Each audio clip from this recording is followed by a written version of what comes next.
ஒரு விஷயத்தை எந்த அளவுக்கு நம்ம கஷ்டப்பட்டு கற்றுக்குறோமோ கண்டிப்பாக ஒரு நாள் அதுக்கான பலன் நம்மளுக்கு கிடைக்கும். இந்த விஷயத்த நீங்கள் நம்புறீங்களோ இல்லையோ கண்டிப்பாக நான் நம்புகிறேன். Welcome to day 4 of self improvement.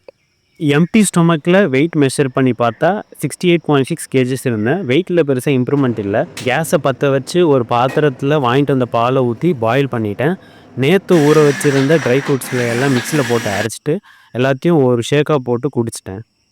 Aiyai relax பண்ண eye exercise up and down diagonal மூமெண்ட்டில் பண்ணிவிட்டு ஃபேஸ் மசிலை ஸ்ட்ரென்தன் பண்ண ஃபேஷியல் எக்ஸசைஸும் பண்ணிக்கிட்டேன். கொஞ்சம் மூளைக்கு வேலை கொடுக்கலான்னு சொல்லிட்டு சுடோக்கு கொஷின்ஸ் இருந்துட்டு கரெக்டாக 10:50க்கு ஆரம்பித்தேன். சுடோக்கு பசில்லே நிறைய லெவல்ஸ் இருக்குது. சிம்பிள், ஈஸி, மீடியம், ஹார்டுன்னு சொல்லிட்டு நான் சால்வ் பண்ணுறது பார்த்தீங்கன்னா மீடியம் லெவல் பசில். நீங்கள் சால்வ் பண்ணணும்னு நினச்சிங்கன்னா முதல்ல சிம்பிள் பசிலை சால்வ் பண்ணுங்கள். அப்புறமா பொறுமையாக ஈஸி மீடியம் லெவலுக்கு வாங்க. எடுத்த உடனே மீடியம் லெவல் வந்தீங்கன்னா கண்டிப்பாக உங்களால் சால்வ் பண்ண முடியாது. சுடோக்கு சால்வ் பண்ணுறதுக்கு இன்டெலிஜென்ஸ்லாம் தேவையே கிடையாது.